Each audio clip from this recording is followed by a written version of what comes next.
Bonsoir à tous, soyez les bienvenus sur La Première. Voici les titres de l'actualité de ce dimanche 6 avril. Une pièce qui manque et c'est tout un village qui en pâtit. Après plus d'un an hors service, la nouvelle navette de MyOr est à nouveau fonctionnelle depuis jeudi. Nous ferons le point. Faut-il exploiter les minerais de nos fonds marins ou à minima les explorer? Les ténors du Tavini Huiratira ne parlent pas tous d'une même voix. C'est l'un des sujets que nous aborderons avec le vice-président du parti et président de l'Assemblée, Anthony Géros. Nous évoquerons aussi ensemble l'avant-projet de constitution de Maui proposé lors du Congrès. Un monde plus inclusif et plus pacifique grâce au sport, c'est l'idée de la Journée internationale du sport. Et nous verrons que les parents s'appuient sur plusieurs disciplines pour embrasser ces valeurs. Nous reviendrons sur la Purumu Party hier soir à Papeete. Débarrassée de ses voitures, la capitale change de visage. Les familles ont pu apprécier la musique proposée sur les différentes scènes du front de mer.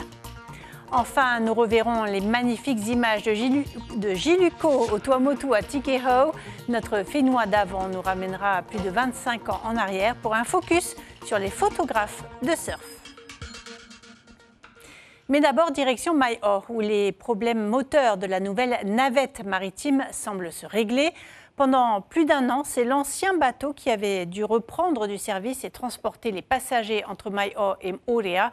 La pièce manquante pour la réparation de la nouvelle navette est enfin arrivée. Le problème vient tout juste de se résoudre. Reportage de Kaline Liénard, Gilles Taoutou et Sandroli.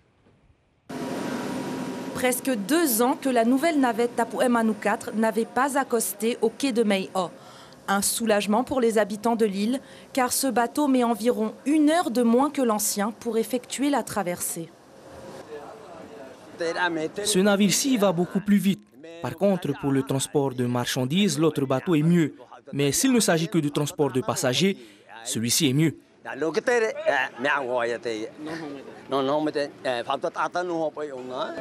Les habitants de MyOr ont une préférence pour l'autre navire. Ce dernier leur apporte tout ce dont ils ont besoin. Contrairement au Tapu Emanu 4, qui ne transporte quasiment que des passagers, par contre, ce bateau leur facilite l'accès à Moorea.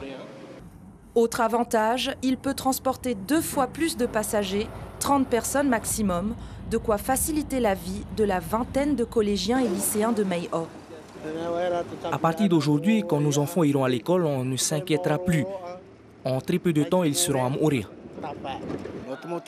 L'ancien navire peut accueillir que 12 passagers. Celui-ci peut en embarquer 30. Et nous avons actuellement 29 élèves scolarisés à Moorea.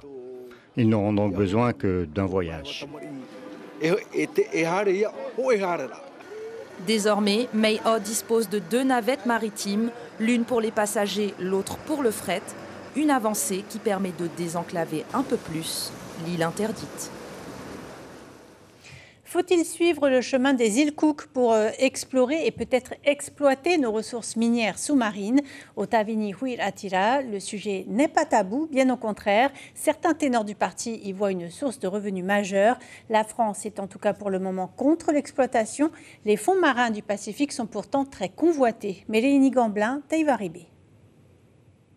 Ces petites sphères noires nourrissent de nombreux fantasmes. Certaines zones profondes du Pacifique en regorgent. Elles sont riches en métaux comme le nickel et le cobalt, utilisés pour nos batteries de téléphone, nos voitures électriques et même nos panneaux solaires. Problème, leur extraction pourrait causer des dégâts irrémédiables à la biodiversité des fonds marins. La Fédération et toutes les associations de protection de l'environnement sont foncièrement contre. Toutes les grandes ONG de la planète sont foncièrement contre. Quand on voit comment on a exploité les mines sur le terrestre, on imagine comment ça va être sous l'eau, à 3000 mètres de profondeur, on ne pourra pas y aller. À 1000 km à l'ouest de la Polynésie, les îles Cook ont signé un accord avec la Chine. Il est uniquement question d'observation, sans exploitation. Mais entre les deux, il n'y a qu'un pas et une société canadienne est en passe de le franchir. Les bénéfices sont trop alléchants et c'est aussi l'argument d'Oscar Temaru. Vous savez ce que ça peut rapporter si on exploite les nodules polymétalliques sur 1000 km². 1000 km², ça fait 30 km sur Papara par canon. 1000 km². 1 billion 500 milliards de dollars. 500 000 milliards. Pour atteindre l'indépendance tant souhaitée par le Tavini, ces ressources sont un argument économique idéal. Mais les avis diffèrent au sein du parti au pouvoir, tant l'enjeu environnemental est grand. Je suis quelqu'un d'assez constant dans mes analyses et donc je l'ai dit depuis le début, je suis fermement opposé à l'exploitation des ressources minérales subocéaniques. C'est un non-sens à la fois économique et surtout écologique. Aujourd'hui, il faut être super prudent, mais il ne faut surtout pas se précipiter. Et si effectivement, dans les années à venir, on a les garanties scientifiques qu'environnementalement, le jeu en vaut la chandelle, je pense qu'il ne faut pas se fermer cette ouverture-là. 22 pays possèdent des contrats d'exploration des milieux marins profonds. Aucun n'est aujourd'hui autorisé à les exploiter à des fins commerciales.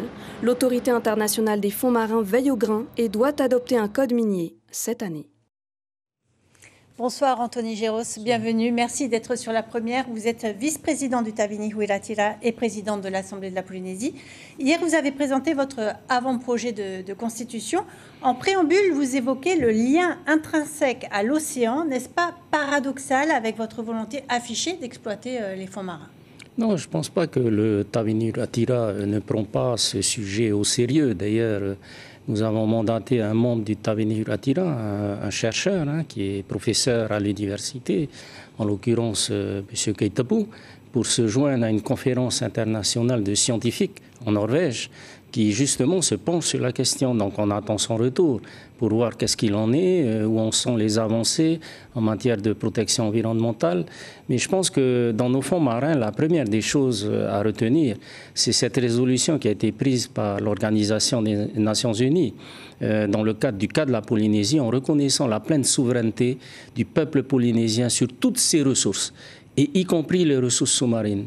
Et à ce titre-là, ce que nous disons, c'est que si on doit protéger, c'est à l'Assemblée de Polynésie de prendre l'acte pour protéger autre pays ou bien... C'est déjà le cas avec le moratoire.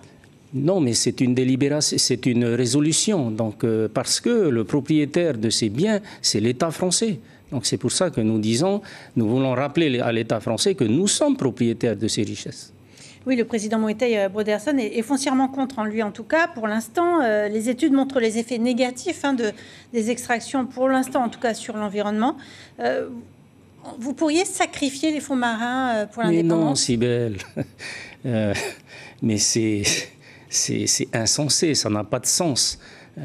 Tous ceux du Tavini Huiratira, comme je vous ai dit, abordent ce sujet avec beaucoup de sérieux. Bon, maintenant, il y a peut-être des déclarations politiques qui sont faites, mais bien entendu que nous allons imposer à ce que toutes les règles, le jour venu, que toutes les règles environnementales, celles qui vont ressortir des pays tiers, qui auront exploité d'ici là, seront appliquées chez nous. Regardez en France, on continue à exploiter les mines de houille. Et pourtant, on sait très bien que ça pollue l'atmosphère. Mais on continue à le faire, on ne ferme pas. C'est vrai qu'on pense à Nauru, par exemple, à l'exemple de Nauru, où les phosphates ont été surexploités. Temat Eilegaïk suggère de d'abord développer notre économie à son plein potentiel. Il ne veut pas justement suivre l'exemple de Nauru. Est-ce que vous le suivez là-dessus? Tout à fait. Tous les membres du Tavini Huiratira sont tout à fait unanimes sur la nécessité de développer notre économie d'abord. Et ce développement de l'économie, il n'a pas à attendre l'accession de ce pays à sa souveraineté. La souveraineté d'un pays n'est pas rattachée au développement économique. C'est un droit fondamental qui est reconnu par l'Organisation des Nations Unies. Et le développement économique d'un pays, c'est autre chose. L'un ne va pas sans l'autre tout de même. Non, mais ce que je veux dire, c'est qu'on n'a pas à attendre l'accession de ce pays à sa souveraineté pour développer notre économie. Par contre, ce que nous disons à la France, c'est d'ouvrir le dialogue parce qu'il y a des verrous, il y a des leviers dont on n'a pas la maîtrise et qui relèvent de l'État. Prenez par exemple, le moteur de notre économie aujourd'hui, c'est le tourisme. On n'a pas le droit, on n'a pas la capacité ni la compétence de délivrer les visas d'entrée. Donc ça, c'est un frein au développement économique. Et j'en citerai plusieurs autres exemples de ce type. Alors, lors de votre congrès hier, vous avez donc dévoilé la synthèse de l'avant-projet de constitution de la République fédérale de Mahorinoui. C'est important pour vous, ce retour aux fondamentaux? Oui, c'est très important parce que, comme tout pays souverain, État souverain qui se respecte, le socle fondamental de l'existence même de ces pays, c'est leur constitution. Et donc nous, jusqu'ici, on a aspiré à défendre l'accession de ce pays à sa souveraineté, mais on était incapable de présenter ce socle. Et aujourd'hui, on l'a fait au Congrès. On dispose maintenant d'une constitution, à charge maintenant pour les partis adverses de présenter la leur, parce que le moment venu, lorsque le référendum va être... Parce que c'est la seule élection qui puisse dire si vraiment les Polynésiens sont contre l'accession de ce pays à l'indépendance ou non. Ce n'est pas les élections territoriales, ni les élections municipales, encore moins les élections législatives, etc. Et donc, à ce moment-là, on a notre modèle de constitution et tous les membres qui vont faire partie de la table du dialogue devraient apporter également leur modèle, je pense, des partis politiques. Pour l'instant, vous n'avez dévoilé que quelques pages du document. C'est un mix entre la Constitution des États-Unis et la 5e République. Qui a décidé de choisir ce modèle ? C'est le président qui a proposé à la demande de l'ensemble des élus des archipels, parce que la France est un État fédéral qui ne veut pas se reconnaître. Donc elle essaye de tordre la 5e République pour décentraliser au maximum. Et là, on se trouve avec un statut d'autonomie décentralisé, mais qui ne tient plus la route.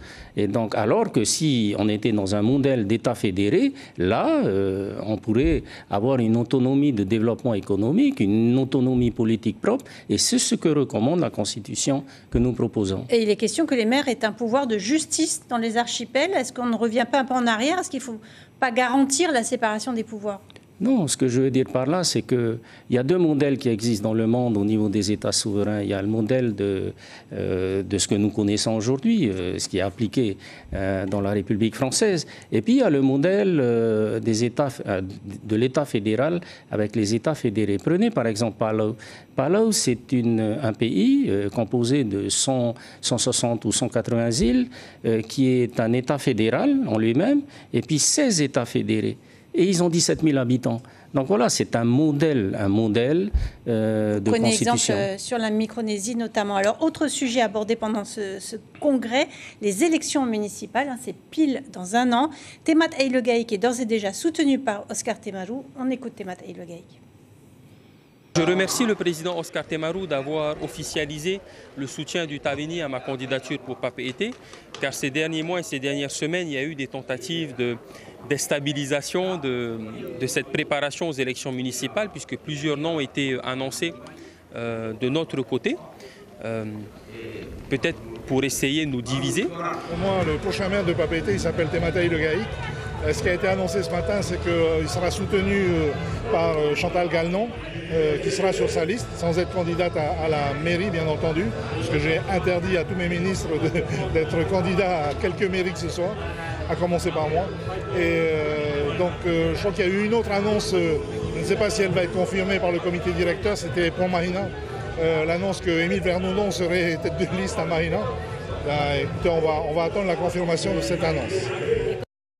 Anthony Géros, Émile Vernodon, un nouveau candidat à Marina, c'est le retour du shérif? Mais le shérif n'est pas mort, donc la proposition de sa candidature a été évoquée. Maintenant, au-delà de l'évocation de la proposition de candidature, il y a bien entendu une vérification au niveau du code électoral. Ensuite, c'est peut-être pas la seule candidature, on n'est pas assez proche des élections pour penser que c'est la seule candidature. Donc s'il y a plusieurs candidatures, il y aura un partage et il y aura un tri. Et ensuite, si ce partage ne peut pas se faire consensuellement pour dégager une candidature, il va falloir faire des primaires. On se souvient de ces condamnations. Alors la probité des hommes politiques, ça ne compte plus quand il s'agit de gagner les municipales? Si, toujours. On a entendu le président du pays soutenir la candidature de Temat Eilegaïk. Moetai Broderson dit clairement place aux jeunes. Il annonce même qu'il prendra sa retraite à 65 ans. Faut-il savoir s'arrêter en politique, selon vous, ou la politique n'a pas d'âge? Pour un parti qui se réclame de la souveraineté, on ne peut pas réfléchir comme dans un système comment dirais-je, comme dans un système qui continue à se suffire à lui-même.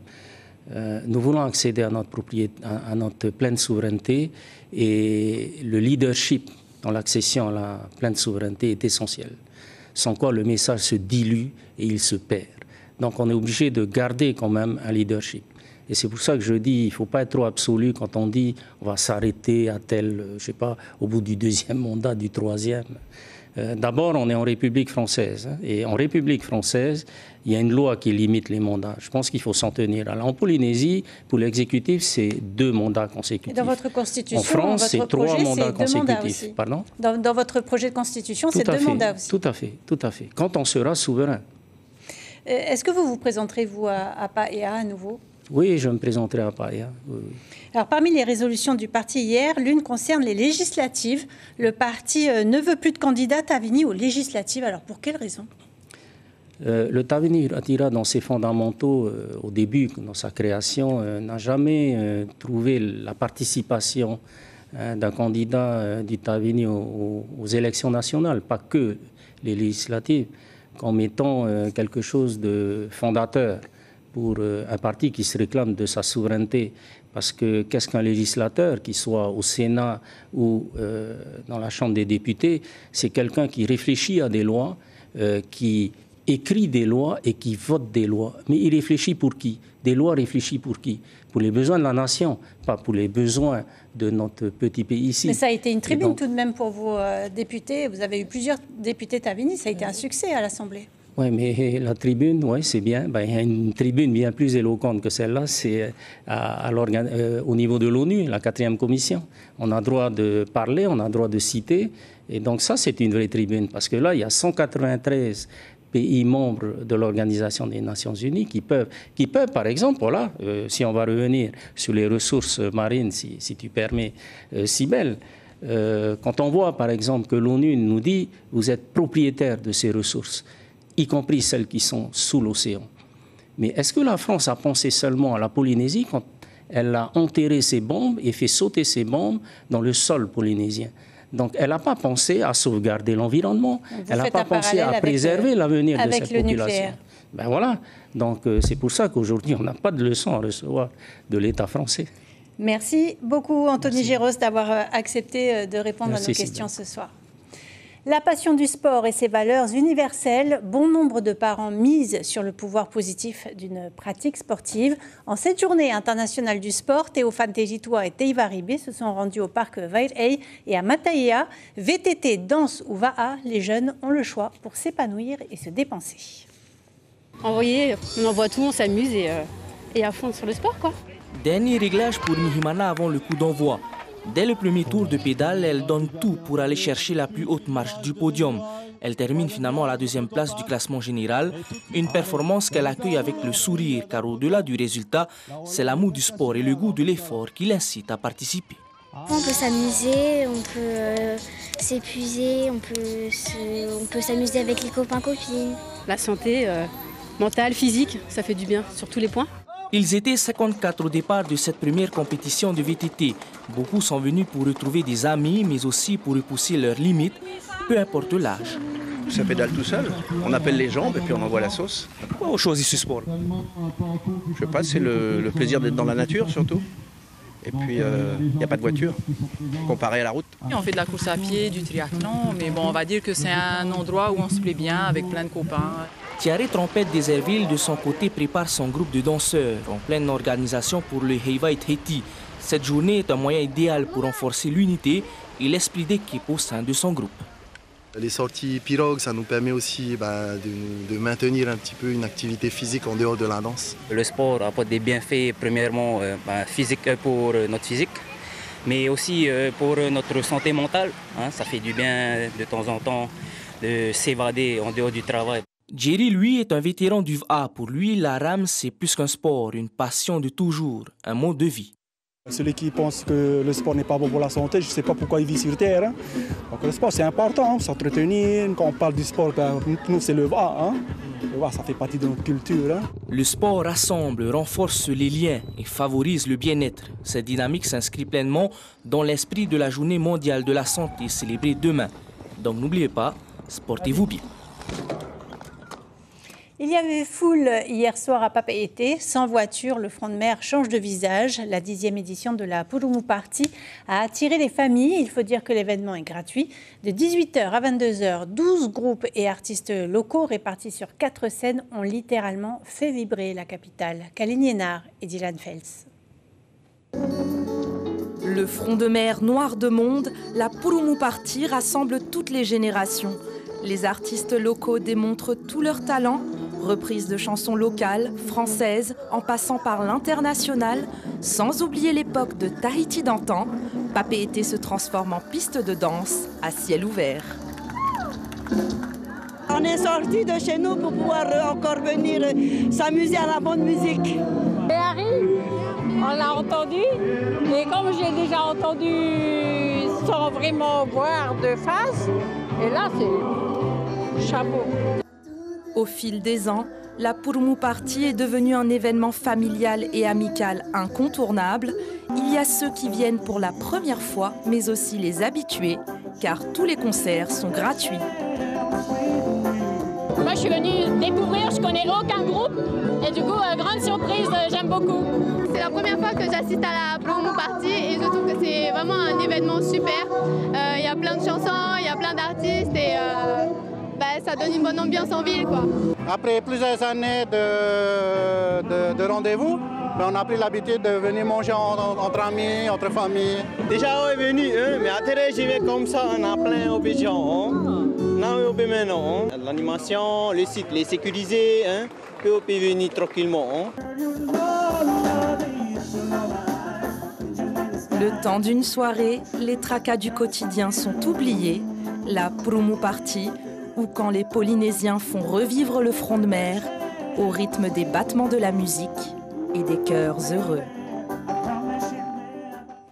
La belle époque du surf maintenant avec le succès des images photos et vidéos il y a 25 ans. En 1999, Christophe Castagne et Gilles Hucot se rendaient sur un spot secret de Tikehau pour observer le travail des professionnels de l'image. Regardez.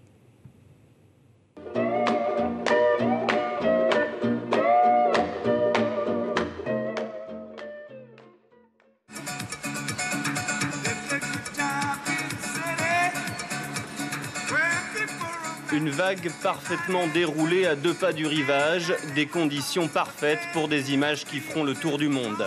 Hank est photographe professionnel à Surfing Magazine, l'un des plus gros tirages de la presse spécialisée.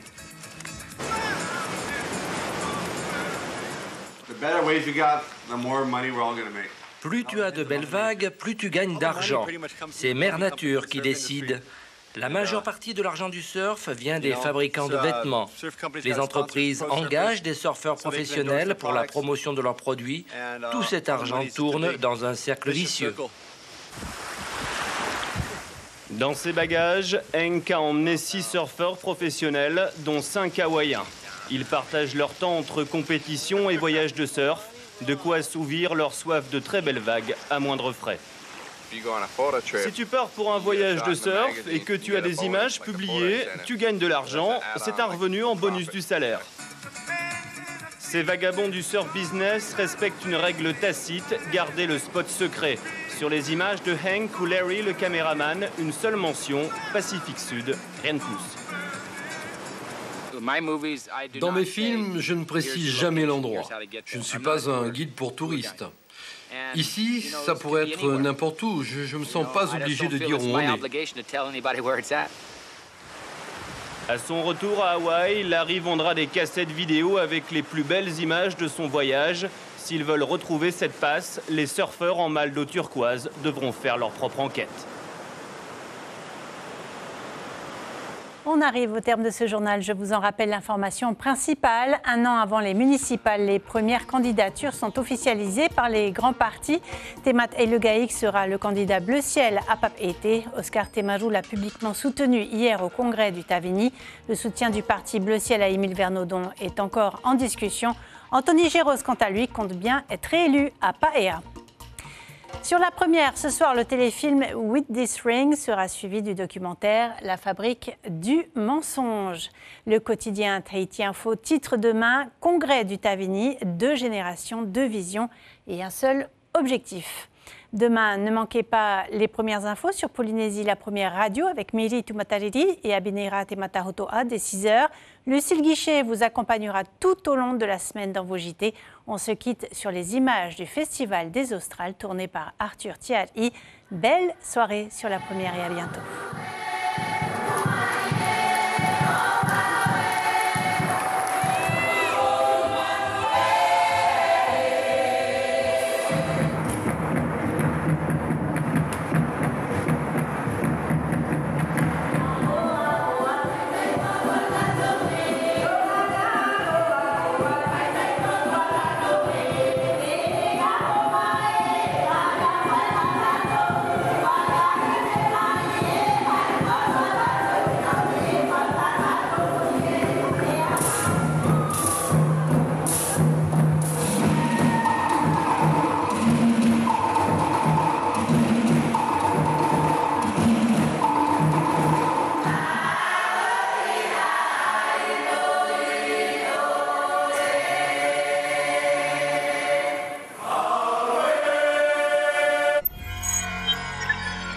Retrouvez ce programme en replay sur notre site internet